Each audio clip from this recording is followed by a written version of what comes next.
Boa tarde, pessoal. Então vamos começar mais um vídeo, né, do canal Saúde Mental no Cinema. O primeiro vídeo, né, a gente abordou o filme do Freud, Além da Alma. E a partir de agora, a minha ideia é trazer especialistas para a gente abordar as principais psicoterapias que existem, né? Então hoje, como Freud abordou a psicanálise, eu estou trazendo uma pessoa que conhece bastante, né, sobre psicanálise. Ele é um professor, tem um canal muito bom, né, que aborda temas teóricos. Depois eu vou deixar o link embaixo para quem quiser aprofundar.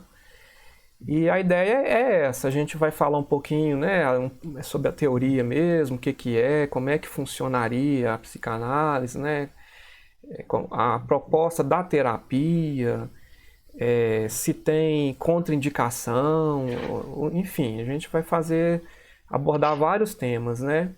Então, Hélio, eu queria agradecer, né, a sua presença aqui. Eu sei que deve estar muito corrido aí com as aulas, enfim, de você Uhum. poder disponibilizar esse tempo para a gente poder conversar. Fala um pouquinho de você. Tá. Bom, primeiro agradecer você, Leandro, pelo convite. Eu acho sempre muito legal poder participar daquilo que contribui, né, para discutir alguma coisa, ampliar o conhecimento. Eu acho isso muito legal. Então, bom, eu sou professor na PUC, sou psicanalista, professor na PUC e trabalhei, né, até recentemente, tive uma carreira iniciada na saúde mental também, né, no Hospital Galva Veloso, e aí tive todo esse envolvimento com a reforma psiquiátrica, né? Mas depois eu fui trabalhar no Tribunal de Família, né? No Tribunal de Justiça na área de família. Então é onde eu desenvolvi grande parte do meu trabalho e também da minha tese de doutorado, que diz respeito à possibilidade de ter uma escuta analítica ou psicanalítica num lugar como aquele. É isso. Uhum. Então, beleza, Hélio. Mais uma vez, obrigado. Então, É, vamos começar falando então, assim, né, o que que é a psicanálise, uma definição mesmo, né, assim, eu tava dando uma lida, assim, parece, né, que as pessoas costumam falar que a psicanálise, ela foi a segunda modalidade terapêutica, né, a primeira teria sido a hipnose, né, que o Freud começou ali, alguns falam que aquilo foi a primeira, mas eu acho que a grosso modo mesmo, a primeira foi a psicanálise, né? Então, a gente pode dizer o seguinte: no tempo que Freud estava estudando e que a questão do tratamento mental estava em evidência, né, tinham pessoas tentando tratamentos diversos, né? Mas Freud passou pela hipnose antes, né? Ele estudou hipnose com Charcot e até você abordou isso no filme, né? No Freud Além da Alma, que é do primeiro vídeo. E depois com Breuer, né? Que Breuer já estava usando a hipnose no método catártico e tal, então ele passou por ela. Mas essa ideia de que você pode tratar alguma coisa pela palavra, pela relação estabelecida e pela palavra, acho que a gente pode dizer que começou com Freud mesmo, quando ele abandonou a hipnose, né, por exemplo, como técnica e passou a usar associação livre. Né? Então, realmente, ela, de certa forma, está nessas origens da ideia de que falando você pode estar tratando de alguma coisa também. Uhum. Então, vamos dizer assim, a tradução da palavra psicanálise significa, talvez, dividir a mente, vamos colocar assim, literal, É, né? Uma coisa assim. assim, Freud dizia que a psicanálise era um método de investigação, um método de tratamento e uma teoria, né? Sendo que tratamento e investigação são muito próximos. O tratamento ou o método é um tipo de investigação, né? É uma forma interessante de dizer da psicanálise. Então, essa palavra, né, assim, análise, ela tem a ver com fragmentação mesmo, com a ideia de que você vai encontrar trechos, pedaços, fragmentos, por exemplo, como Freud no início, lembrança, né, a lembrança traumática, no início ele estava muito centrado nisso, depois isso vai mudando um pouco, mas eu acho que manter o nome psicanálise, com análise aí, né, psicoanálise, é diferente dessas outras teorias, faz uma contraposição com essas que acham que pode haver uma síntese mental, encontrar o um ou a harmonia mental de novo. Para a psicanálise não é possível isso. Há uma divisão, né, inconsciente, pré-consciente, consciente, que não tem como resolver, né? Isso não se cura. Isso a gente lida e a gente encontra formas melhores de lidar. Mas acho que é por isso que o nome psicanálise continua sendo interessante nesse sentido que você destacou. Uhum. Já, então, falando, já que você tocou nessa questão do inconsciente, né? É isso a base, então, do tratamento mesmo? A questão do Do inconsciente, né, o inconsciente, conceito, é. sim. O que se criou com Freud, é claro, a psicanálise tem uma variação grande depois, né, com os pós-freudianos, formas diferentes de lidar com o conceito de inconsciente, mas ele é aquele conceito que dentro da psicanálise tem uma articulação própria que não existe em nenhuma outra, né? Então, assim, é um conceito próprio de inconsciente, mesmo que algumas outras teorias possam usar a palavra inconsciente, não é a mesma concepção freudiana, né? Uhum.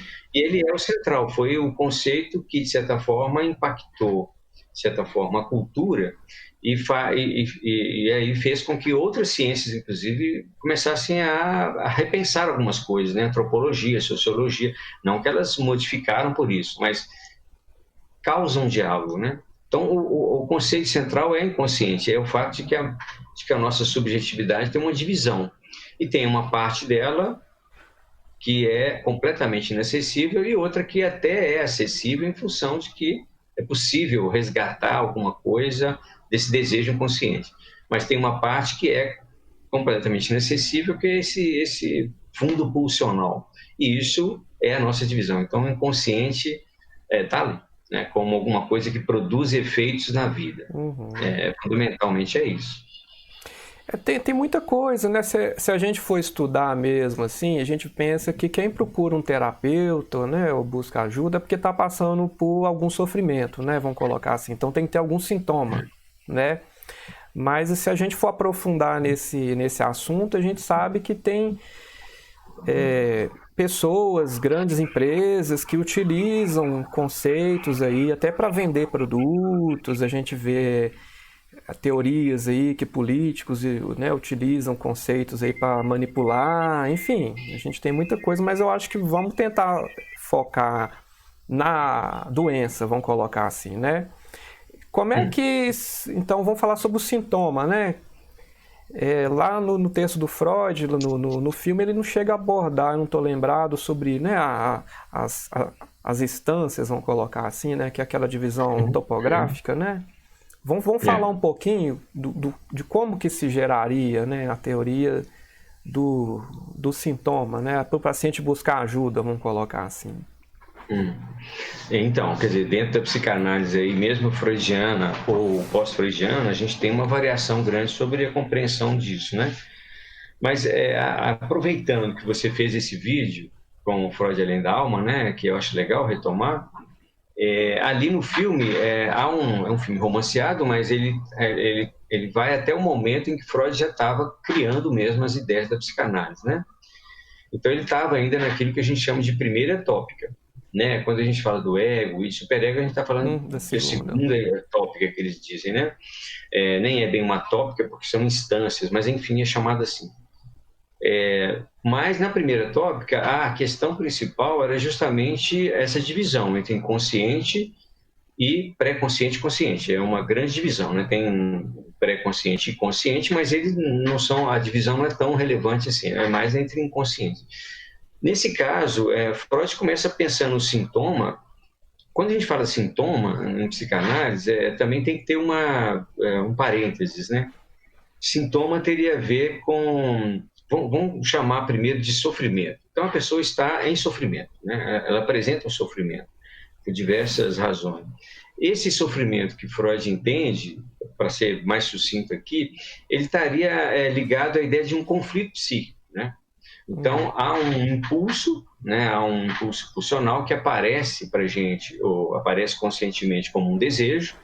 Esse desejo ele entra em conflito com outras questões que dizem respeito a outros desejos, a ideais, a regras sociais, né?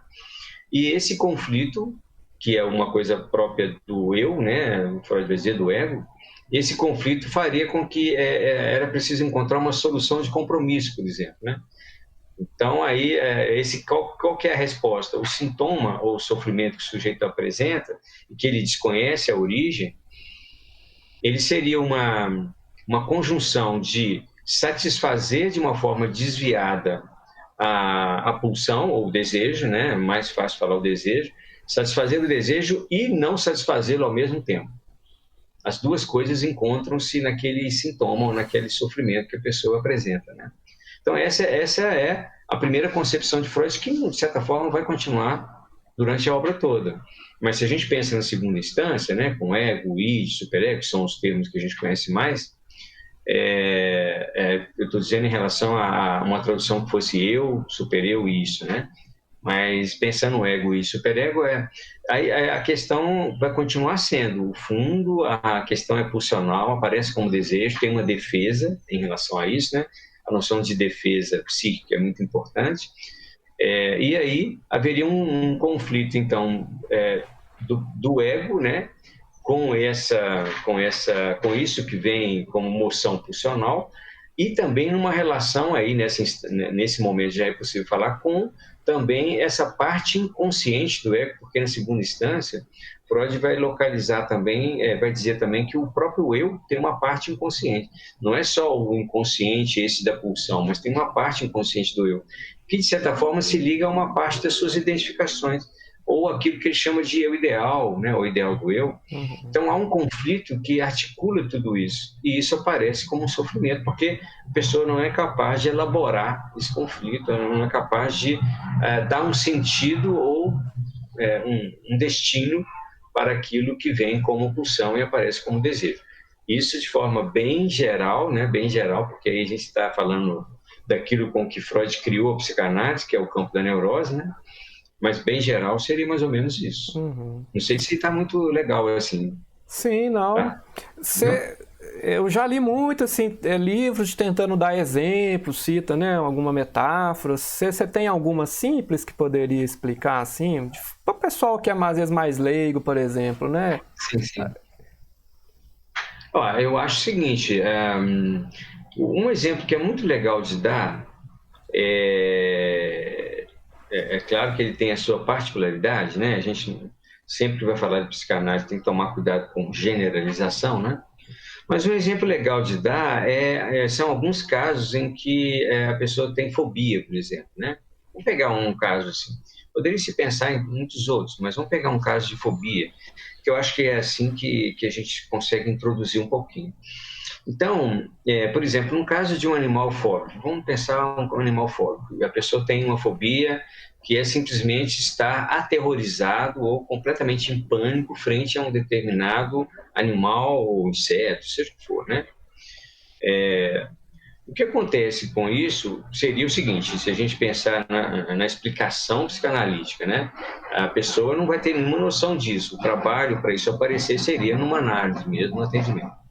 Mas então, a pessoa, há uma moção pulsional, ela aparece como um desejo, esse desejo é conflituoso por ser proibido, interditado ou entrar em conflito com outras questões. O que acontece então? A pessoa, esse desejo é recalcado, essa é a ideia, ele se torna inconsciente, né? É uma representação que se torna inconsciente, e o afeto, a carga libidinal, a carga de energia ligada àquela representação, vai ter que ter um outro destino. No caso de uma fobia, ou de algumas fobias, essa carga libidinal ou energética, afetiva, como Freud diz, ela se liga a uma representação, por exemplo, desse animal. Então, o que acontece aí para a gente pensar, por exemplo, em solução de compromisso? Esse animal fóbico, que agora é o centro da atenção daquele sujeito, é porque ele tem um vínculo qualquer associativo com aquilo que foi recalcado.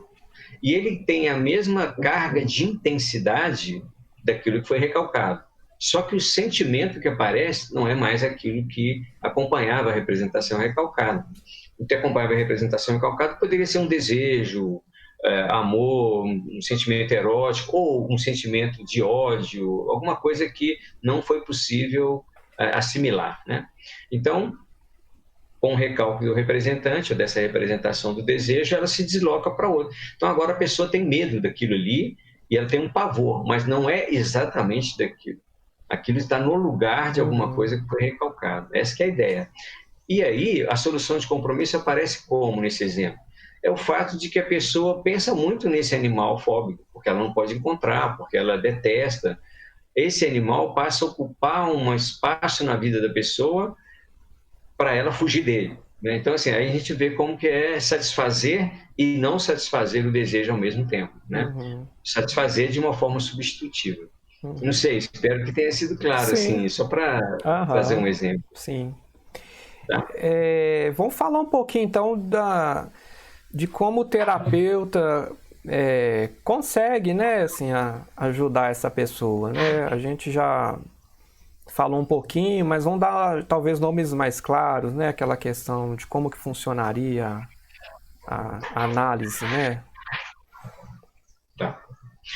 Então, bom, aí a gente tem que fazer uma diferença, eu acho legal, porque tem essa questão do trabalho nas instituições, no SUS, ou seja onde for, como no tribunal, no meu caso, tem muitas instituições onde tem alguém que pode estar lendo aquela realidade pela psicanálise, né?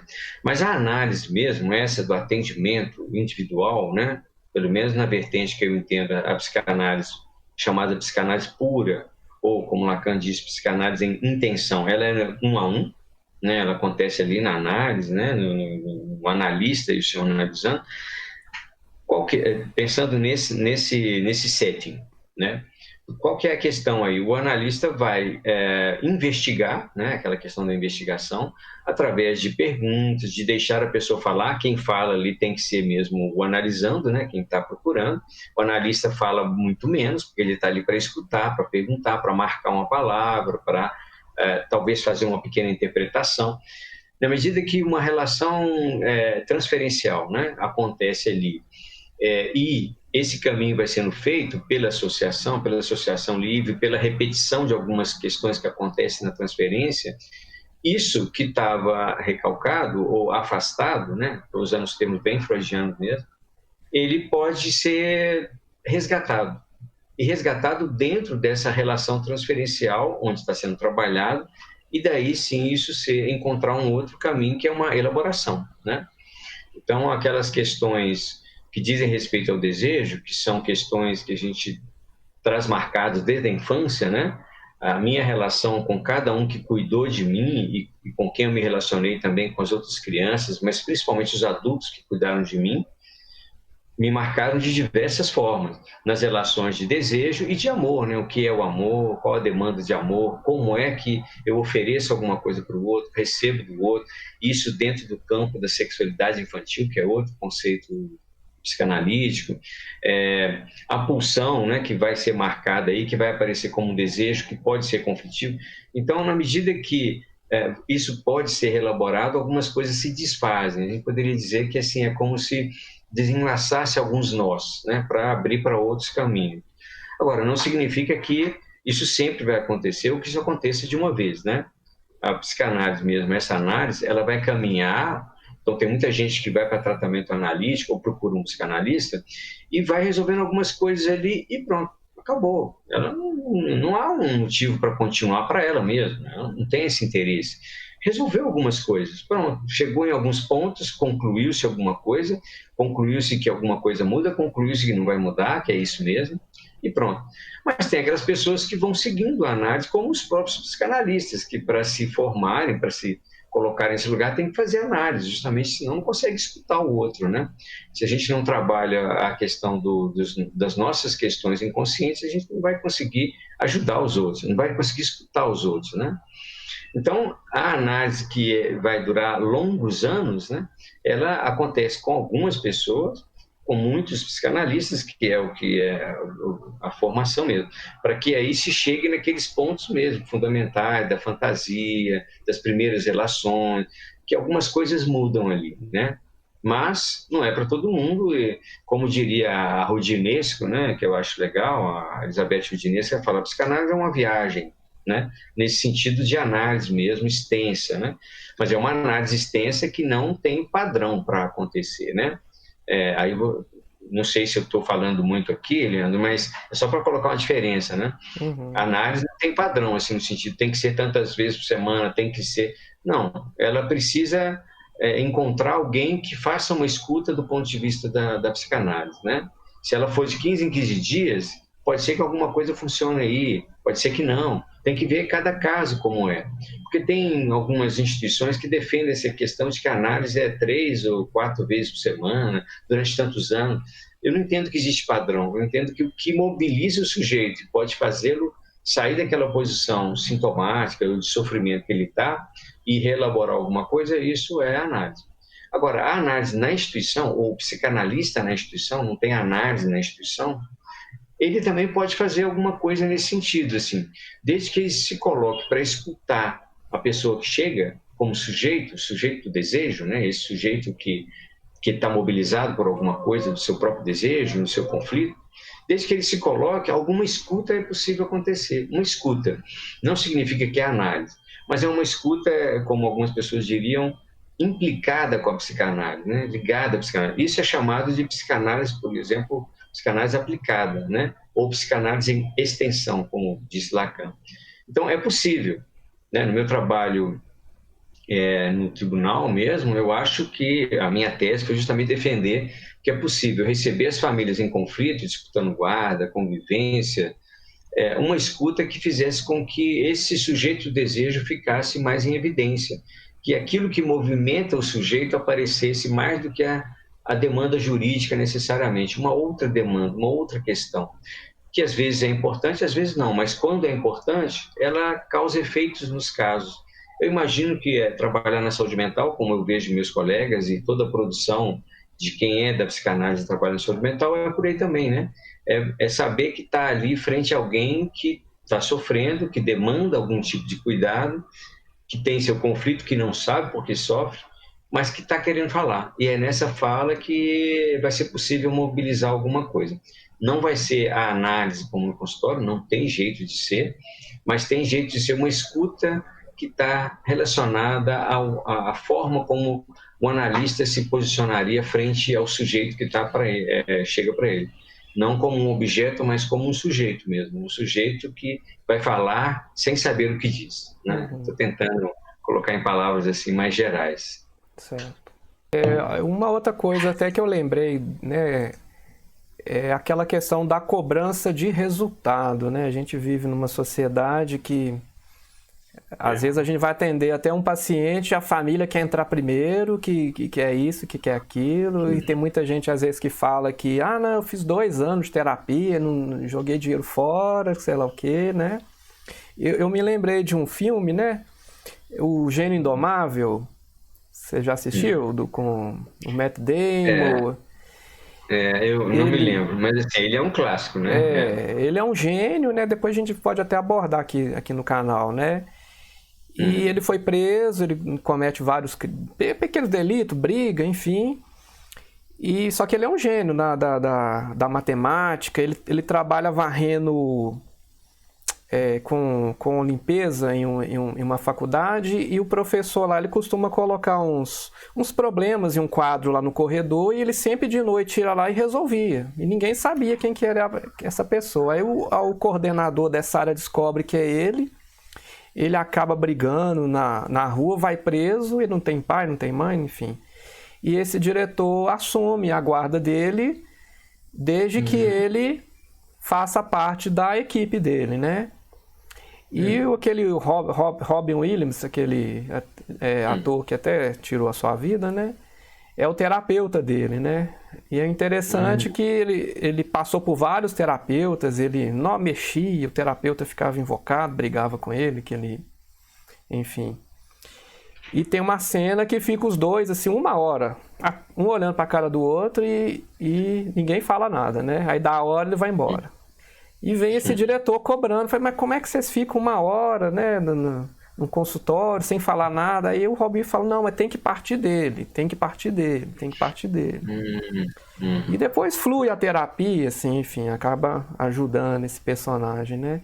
O que você pensa disso, da questão de ter resultado? É tão complicado, né, assim, pesar, né? Porque outras áreas da da medicina, eu acho que a população está mais acostumada, né? A pessoa está com uma dificuldade para fazer xixi, está com uma dor súbita, ela vai no médico, ele faz um tratamento e ela percebe nitidamente que melhorou e volta à funcionalidade, né? A saúde mental é difícil, porque muitas doenças são insidiosas, elas começam muito ao pouco, não dá nem para precisar, às vezes, quanto tempo essa pessoa ficou doente em casa.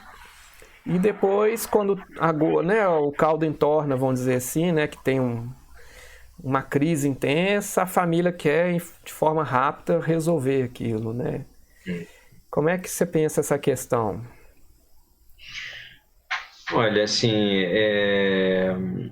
porque aí há uma diferença, né, assim, quando você fala aí que é uma diferença importante entre algo que é eminentemente ou localizável, né, organicamente, neurologicamente, seja o que for, né, e aquilo que é um sofrimento que não tem necessariamente uma localização tão precisa assim, né?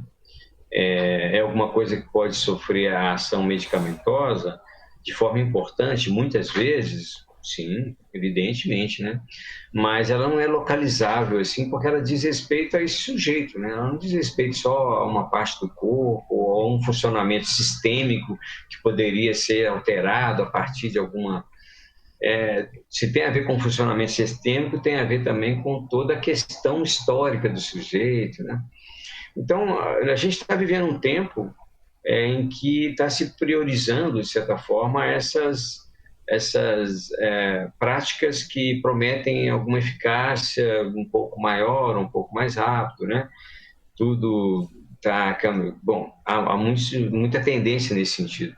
Nesse sentido, a psicanálise é meio contra esse tempo, né? Ela está numa outra vibe, a gente pode dizer, né?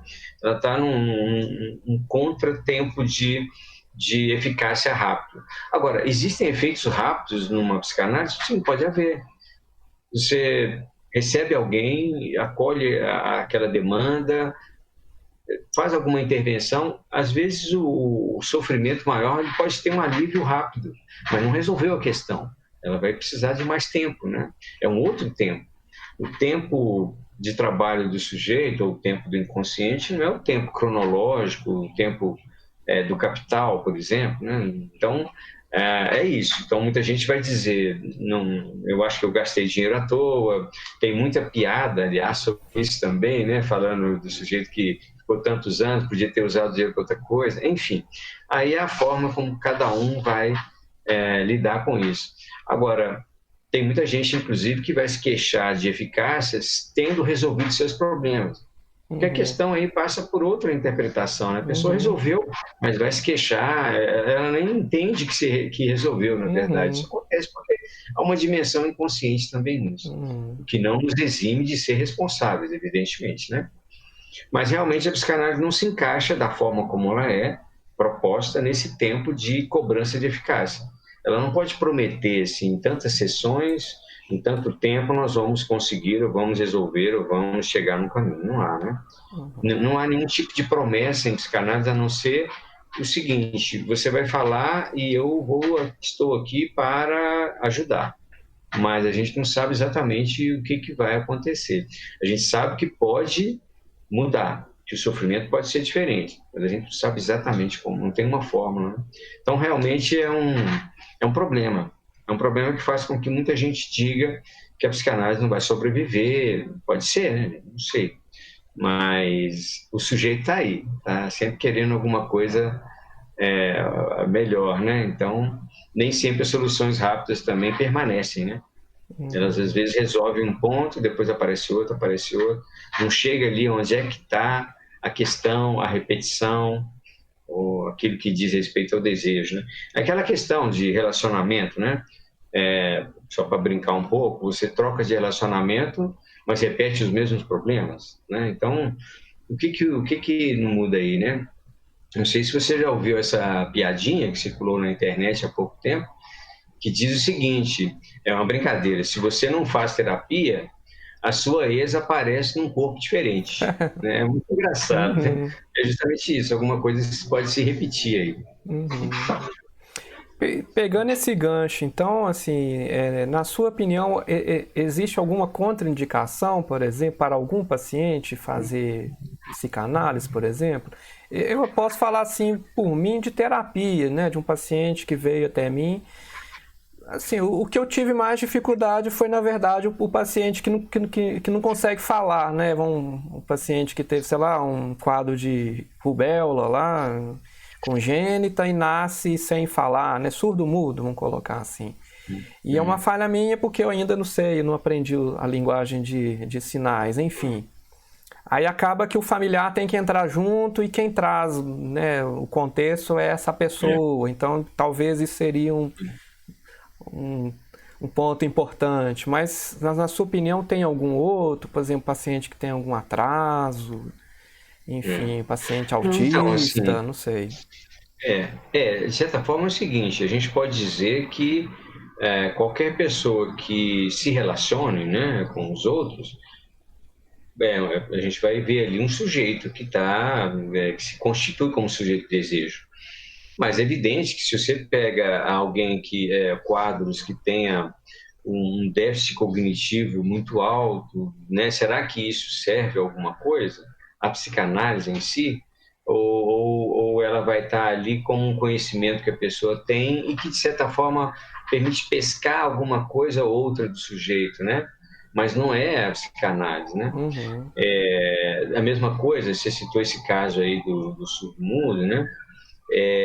Eu não sei, eu acho que ele terminou já, mas tinha um aluno da UFMG há algum tempo, ele atendia pessoas que não falavam, mas ele usava a Libras, né, a língua de sinais. Então, muito interessante que ele estava defendendo a ideia de que, é, já que ali há uma fala, por que isso não poderia ser um atendimento? É uma fala diferente, mas é uma fala.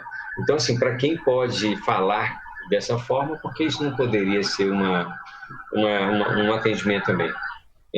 Agora, tem um caso, né, que assim, a gente tem, um caso não, mas tem algumas situações que a gente tem que tomar cuidado, né, isso é uma indicação da psicanálise, né, porque quando Freud criou a psicanálise, ele criou a psicanálise para o campo do que era chamado, e ainda é na psicanálise, de neurose. É onde você pode intervir, o sujeito responde, ele se angustia, mas aquilo produz um efeito interno, né? Então, para Freud, a psicanálise não alcançava, por exemplo, o campo da psicose, né? Tem isso. Os pós-freudianos vão mudar isso, eles vão dizer, Uhum. não, a psicanálise pode sim, mas ela vai ser diferente. Ela não vai ser da mesma forma, você não vai poder ter as intervenções e nem lidar com a transferência do mesmo jeito, senão você acaba, às vezes, complicando mais ainda o sofrimento da pessoa, né? Então, há uma forma diferente. Portanto, conseguir, desde o princípio, ter uma noção diagnóstica da estrutura que você está lidando, permite com que você possa ter mais consistência no manejo do caso. Isso já é uma questão interessante. Mas que ela pode atender, por exemplo, casos de psicose? Pode, desde que se você saiba que e tem um manejo um pouco diferenciado. Uhum. É só para abordar um pouco isso também, que eu acho legal. Aham. Então, é claro que você vai encontrar gente que fica ali um mês ou algumas sessões e aquilo não deu certo, ou por causa da pessoa que está atendendo, que também pode acontecer, essa questão transferencial, ou porque a forma, a proposta da psicanálise não funciona, né? Então, é Uhum. melhor que ela procure outro. Uma criança cuja demanda paterna ou materna é de que eu quero só melhorar o desempenho escolar do meu filho, está com problemas ali de acertar isso. Bom, você tem técnicas na psicologia, na neuropsicologia, para avaliar, na psicopedagogia. Se é esse o objetivo, o analista que trabalha com criança vai falar, não, eu vou ver o que está acontecendo com a sua criança, eu não vou trabalhar isso, né? Ah, não, mas eu quero só isso. Bom, então não é aqui. Eu acho que Uhum. caso a caso a gente vai falando disso, mas aí teria muita coisa também, Sim. né? Outra coisa que eu queria pôr é assim a questão da procura mesmo, né? A gente sabe que vamos pegar um plano de saúde, é muito comum às vezes a pessoa pegar o livrinho, eu vou em tal especialista, né? Puf, É assim. e deixar na mão da pessoa escolher, né? que você pensa disso, assim? Porque dificilmente alguém vai chegar, vai abrir o computador, vai ler, não, o que eu tenho de disponível, assim, né? Por exemplo, igual você citou, não, talvez não é caso para cá, assim. Sei. Você tem visto muitos profissionais falar, olha, eu acho que não é comigo.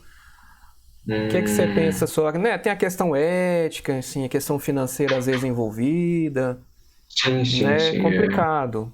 E pensando no SUS, que tem muito paciente que às vezes a família fala, não, mas você está negando atendimento, enfim, né? A gente tenta trabalhar, fala, olha, não é aqui, não é, enfim, Sim. não é assim que funciona, né? Enfim. Então, talvez a pessoa, justamente porque a gente está falando de sofrimento mental, de questões ligadas a esse campo, né? Nem sempre é muito claro, né? O que é ou quem é que está na competência para fazer o quê, né? E além do que, a gente tem as especialidades também. Especialidades que eu digo não é assim, o psiquiatra ou o psicólogo, é também dentro da psiquiatria e Uhum, dentro da psicologia, né? uhum. Especificidades. Eu, por exemplo, assim, tudo bem, quando eu estudei avaliação psicológica e foi extenso, mas eu não domino esse campo mais, né? Não foi meu interesse. Então, se alguém me procura para que eu faça uma avaliação, não vai ser possível. E quando você está numa instituição, é preciso que você tenha também essa clareza, né? Se a sua instituição exigir que você faça, talvez você vai ter que adaptar, né? Mas fora disso, existem essas especificidades que fazem com que a gente tenha que encaminhar e reencaminhar. O problema, às vezes, é as pessoas entenderem que aquele tipo de fenômeno, problema apresentado, não se encaixa. Eu acho que é disso que você está falando, né? Sim, sim, Ah, exatamente. mas eu acho que ser ético é poder falar, olha, não se encaixa, ou eu não tenho capacidade ou competência, né, para fazer. Uhum. Você só não falou do divã, acho que isso, né? Mas enfim. Vamos falar um pouquinho da história, né? Eu acho que para poder fechar, então, o divã é uma coisa que o pessoal pergunta, tem o sofazinho lá? Como é que é, né? Aqui onde que eu estou trabalhando em São Sebastião do Paraíso, por incrível que pareça, os CAPs todos têm um sofazinho, em todas as É salas, né? mesmo? Olha que Tem o interessante. sofá e tem a cadeira. Às vezes o paciente chega, onde que eu sento, doutor? Eu falo, não, você escolhe onde você senta aí, né? É, é legal. É aquela questão, assim, Freud, de certa forma, à medida que ele foi abandonando a hipnose, ele foi tentando criar outras formas de atendimento, até chegar nessa da associação livre. Tem vários fatores que podem ter feito ele pensar no divã, não só de ter ganho de divã, como também ficar de frente a pacientes, né? Não era uma coisa muito confortável para ele, nem hipnotizar era confortável, né? Ele dizia.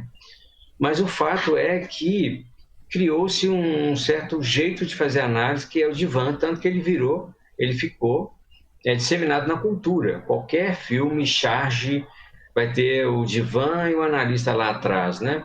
Com a pranchetinha, né? Que Uhum, nem faz parte também, mas enfim, a imagem ficou. Agora, a questão do divã, ela não é o divã que vai fazer a análise, né? Não é o divã que produz uma análise, é a relação do analista uhum, e estudando. Então, assim, tem muitas elaborações sobre isso.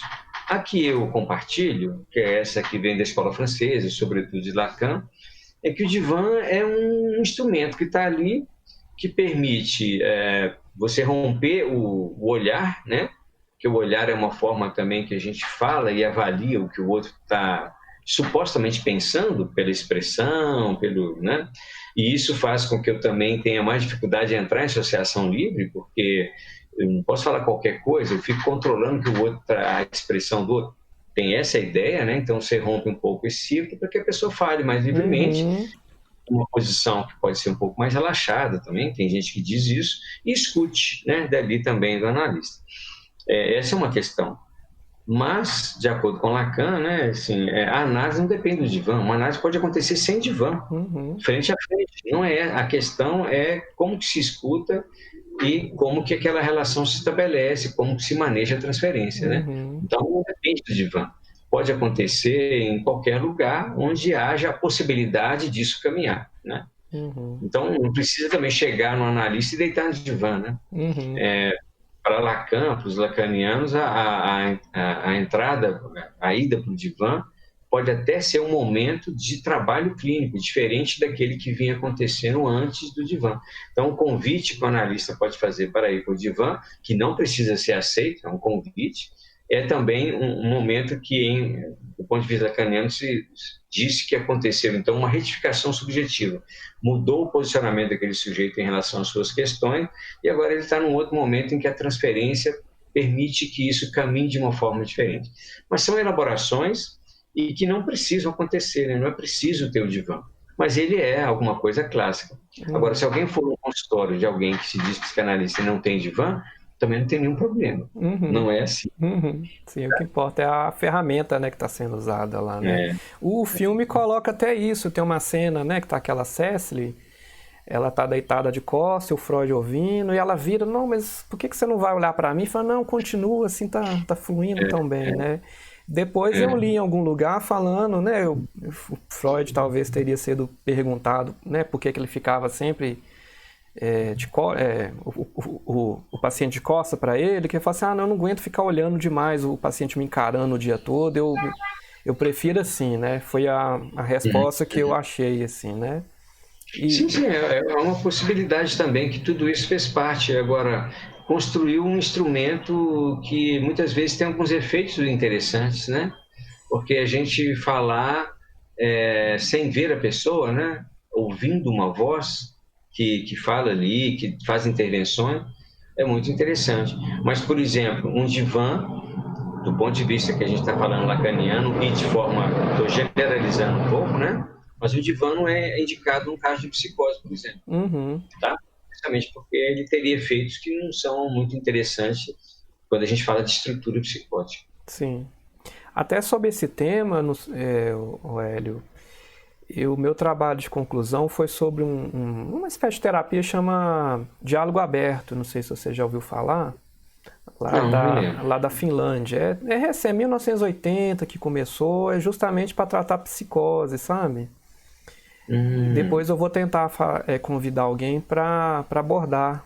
Tá tendo até um curso esse ano, eu não pude participar, com os criadores, assim, vamos dizer. E é uma terapia familiar, na verdade. Eles vão na casa da pessoa que está em crise, reúne a família, é aberto porque a família, vizinho, assim, escola, trabalho, todo mundo participa, né? E é uma equipe, são vários profissionais, tem psiquiatra no meio, e o treinamento deles foram de base psicanalítica e terapia familiar. Então eles utilizam essas técnicas, mas é aberto, é uma coisa interessante que é aberto, assim. E tem resultados muito bons, assim, né? Utilizam pouca medicação, assim, e eles trabalham com cura. Essa que é a pesquisa deles, assim, muita paciente sai mesmo da crise, deixa de ser psicótico, vamos dizer assim, com essa modalidade. Tem que saber mais, então, é curioso. Aí eu vou tentar fazer um vídeo, talvez fechando essa parte, né, das grandes terapias, assim, né? Legal. Olha, então foi um bate-papo bacana, eu queria agradecer mesmo, assim, se você quiser às vezes deixar o contato, eu vou deixar o canal dele aqui, né, que tem um canal aqui no YouTube bem bacana, quem quiser aprofundar, né, assim, tem muito material. Foi lá que eu conheci, na verdade, né, o Hélio, eu assistindo os vídeos dele, eu entrei em contato e convidei e ele topou. Então é isso, Hélio. Obrigado aí. Tá bom, não, obrigado vocês ter convidado também, é isso, né? Quem quiser lá dar uma olhada no canal, deixar alguma sugestão, lá no canal mesmo também tem meu e-mail, então se quiser fazer contato para questões, para dúvidas, na medida do possível a gente vai respondendo, e é muito legal poder fazer isso também, é bem legal. Então, quem quiser, dá uma olhadinha lá. Obrigado pelo convite de novo.